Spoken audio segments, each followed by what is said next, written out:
Well, happy Monday night to all of you out there in social media world. Yes, this is Brother Dana coming to you from Chicago. I know it's been several weeks, but sometimes, we get into little slumps, and I'd say I was in one of those little slumps. And my motivation in doing these videos is not to just have a following, but my motivate and say whatever I need to say just to say it. But my motivation in this and in the videos is to really speak out when I know that Yah has put something on my heart that I feel He wants me to share. And so over these past 3 weeks, there was nothing that really rose to my heart. And then, like I said, I was kind of in a little bit of a slump. Not depression, but a slump. And so yesterday and today that has changed. And so today, actually, he put some very clear things on my heart, and something that even as I'm thinking about it, almost makes me choke up, because I know when the Father speaks. I know when the Most High speaks. And what I want to share with you tonight, I just absolutely know that there's something powerful in this, not because of me, but in what He has to say. And so as I move forward with that, I want to say thank you to those of you that shot me out emails and asked if I was doing okay. That blesses my heart, because you don't have to do that, but you do, and it blesses my heart. I do want to say this maybe on a little funny note, or a not so funny note, but just so you know, I'm not wearing my glasses to cover the evilness that are in my eyes, but I'm wearing these glasses because my eyes are really getting bad, and they're bifocals. I'm just told a story on, or just gave you some information, but they're bifocals, and so I can't read too good anymore without them. So I had one of my not so supporting supporters tell me that the reason that I've been wearing glasses is to cover up the evilness that is in my eyes. And anyway, no, I can't see very good. So I have to put them on when I'm going to read. Something that came through tonight that maybe some of you aren't even aware of yet, but I've posted both of these stories on my Facebook page. But it is this headline: Ivanka Trump used personal email for government work. So just throwing that out. And then want to make a couple notes about that. Is Ivanka Trump, the president's daughter and advisor, sends hundreds of emails about government business from a personal email account last year. And yet this was the reason why her dad, Mr. Trump, made it very clear about lock her up, because Hillary Clinton supposedly, or did, whatever it might be, I'm not getting into that. This is what she supposedly did, according to Ivanka Trump's dad, Mr. Trump. So now I'd like to know what he's going to say. Lock her up?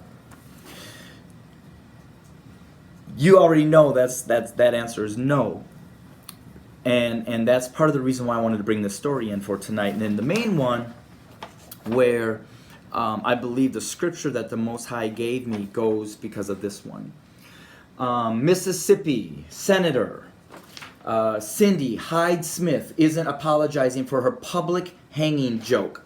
Mississippi Senator Cindy Hyde-Smith doesn't want to talk about the video showing her praising someone by saying, "If he invited me to a public hanging, I'd be on the front row," and she isn't apologizing for it.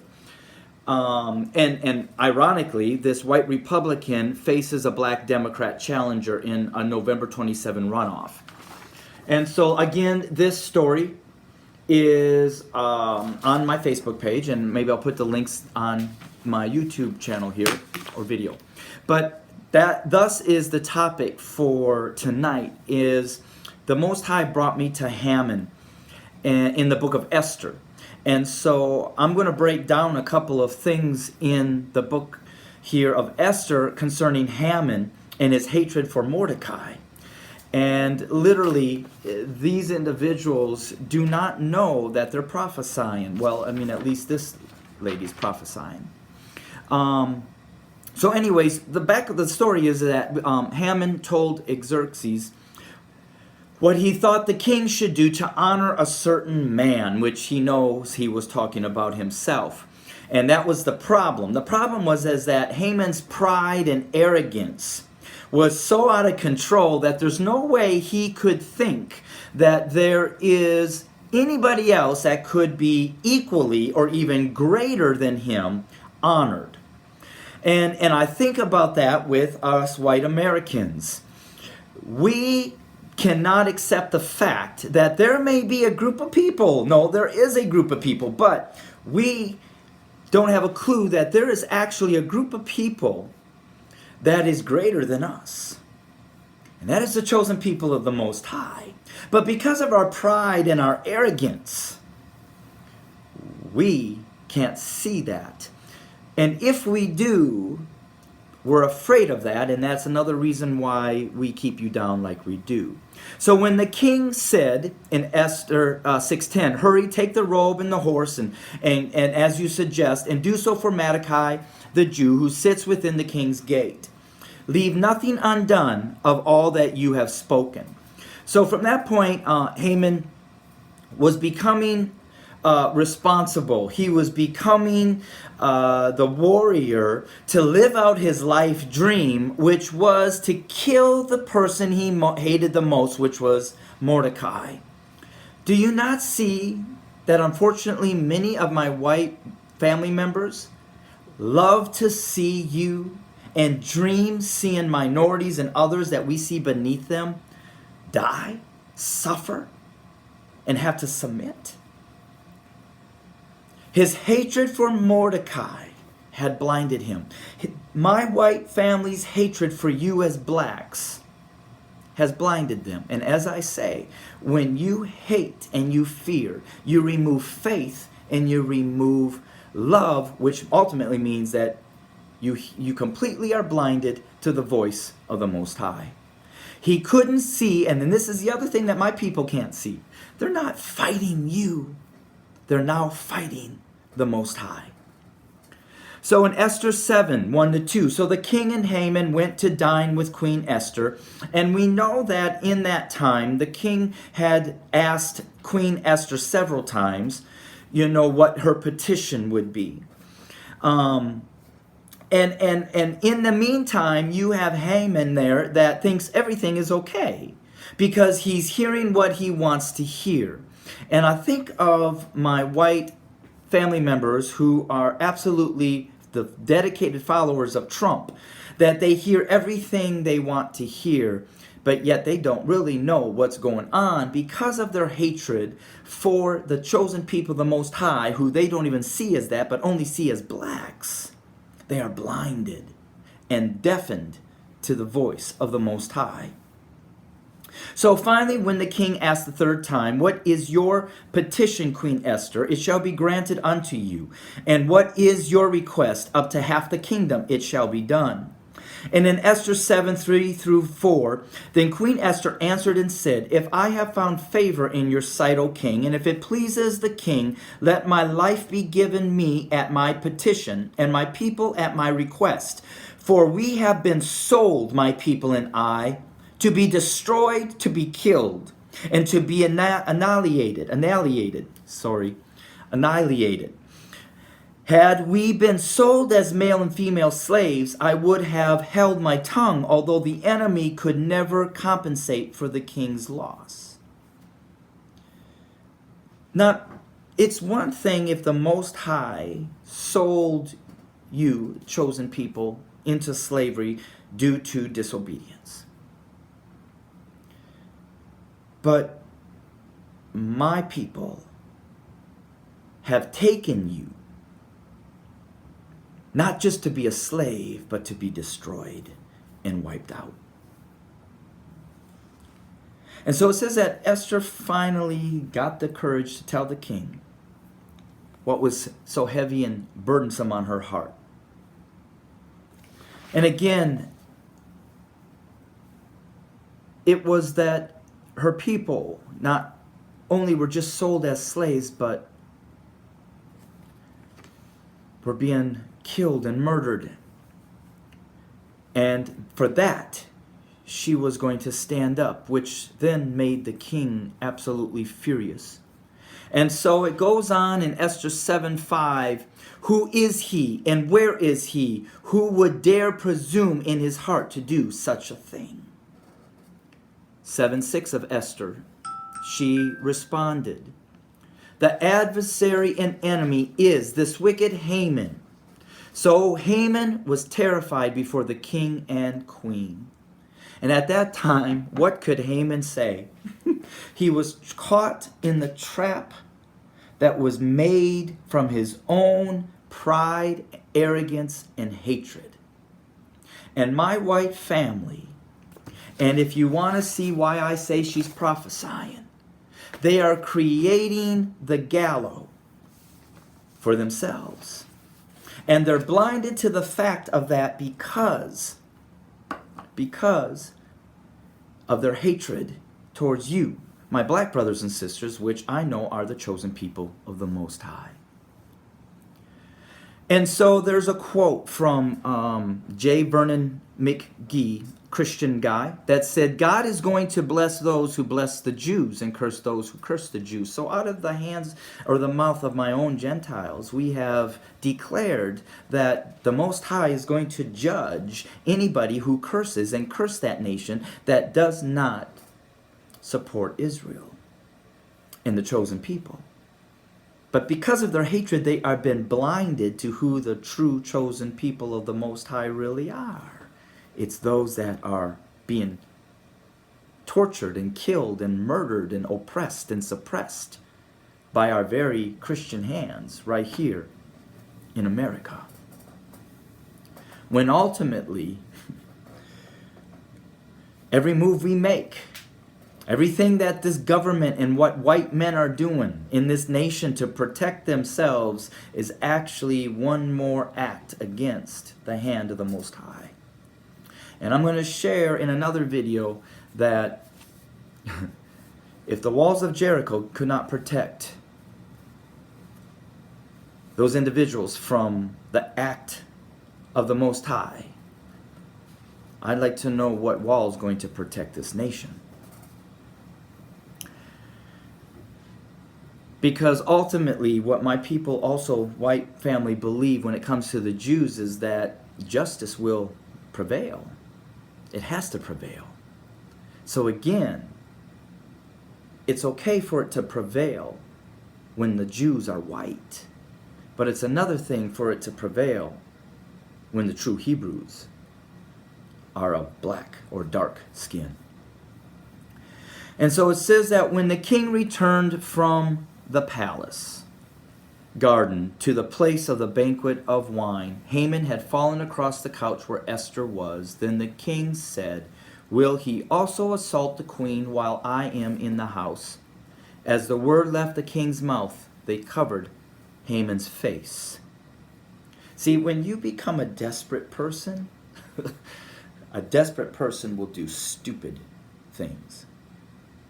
Look at my white Americans that are desperate to hold on to this white supremacy. They do stupid things. And one of those stupid things is to put a man in power to think, even as a Christian believer, that this man is going to save you. Save you from what? Or save you in what? White supremacy. Esther 7:9-10.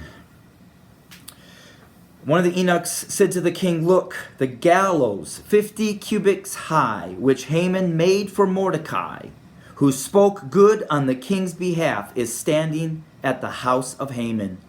Then the king said, hang him on it.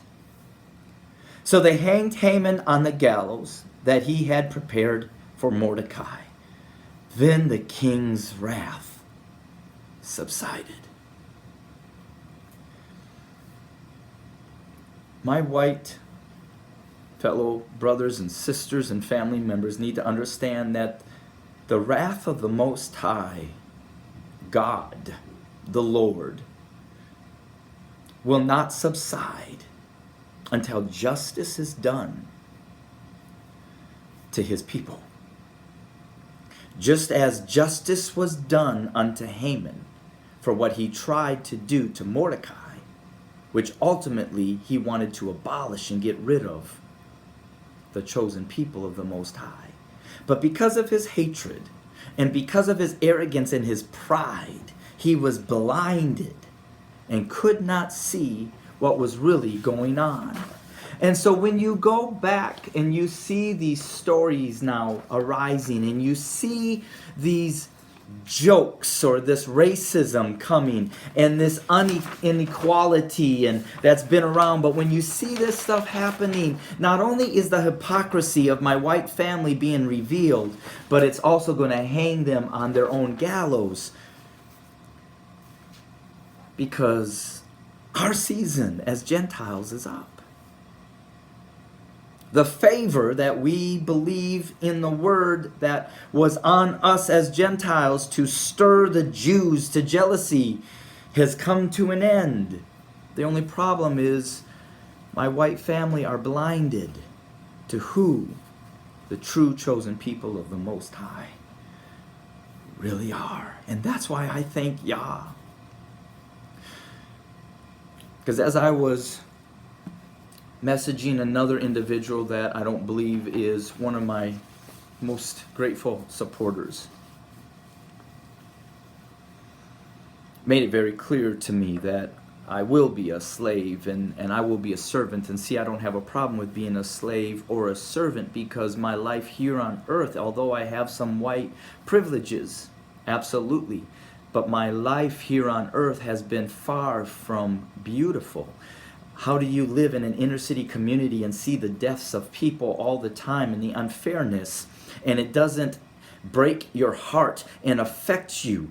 That gloom that I was even in, at times I have to recognize that some of this gloom is because of the hardship and the pain and the suffering and the agony that I see not only around me that's happening to my black brothers and sisters, but then I have to endure also, like you do, the hatred that comes from my own white family, and the reluctancy to embrace it, to accept it, to even speak out against it, or even speak about it. This has not been a joyride for me, because not all my black brothers and sisters that I live around like me. That's why when I remembered moving into this community, I was greeted by a couple brothers carrying up some boxes to the third floor of my apartment. And when I came around, I saw them and I went to greet them and say hi, and they greeted me, yes, with knocking everything in my hands down to the bottom floor, and said, we don't need any of you effing honkies in this neighborhood. So to think that my life has been anything outside of serving the Master and his people, if this is what service is, I'd rather serve the Most High in any type of position that he gives me than to rule with the enemy in hell. So anyway, we were going back and forth, and I know there was anger there. And like I said, I my other question is, how does he know who I really am when it comes to my own ancestors? Is it based on skin color, that if you're automatically white, you're automatically a Gentile? So anyways, just different discussions, but that stuff weighs on me, not because I'm angry, but because I feel the hurt that has been dealt to you, the chosen people of the Most High, for so many years and generations. And I won't judge anybody that comes against me like that, because I've never walked in your shoes to live amongst people that have hated on you so much, and then to automatically try and trust somebody else. And rise me up with another thing with Trump, saying that he's going to reform the prison system. Okay. How do you transform a prison system when you degrade the black women that are right in front of you. And I blame you for not trusting me? No, I don't. I understand. Hit me up if you can, if you will. That's my webpage right there, onelovesociety.love, onelovesociety.love. And there's a contact form on there. I get the emails and I try to get back with you in a couple of days. Forgive me if I don't. But I would love to hear your feedback. And anyway, shalom. Thank you for 20-some minutes of your time. I am doing great. The Most High, before I knew who He was, shared with me and had me go through the book of Joshua over and over and over again. And one thing He made it very clear to me. He said, Dana, no one will be able to stand up against you all the days of your life. And that was true being out on the streets. Many examples I can give you of where I saw some pain and physical pain coming my way, but within moments, there was an interference that stopped everything.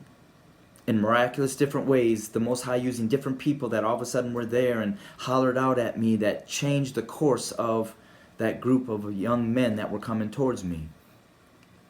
To believe that no one stood up against me. All those years, yes, I got some hits, but it was necessary. It was teaching me things. But no one has been able to stand up against me enough to stop me. And I say that to all of you. I work for the Most High, and I don't stop for any man. If I stopped for men, I would have stopped initially 26 years ago when my family began to walk away from me. If I'm not going to stop serving the Most High because of my own blood family, until He tells me to stop, I will continue. Thank you for giving me a couple more minutes of your time. And you have a blessed week. Shalom.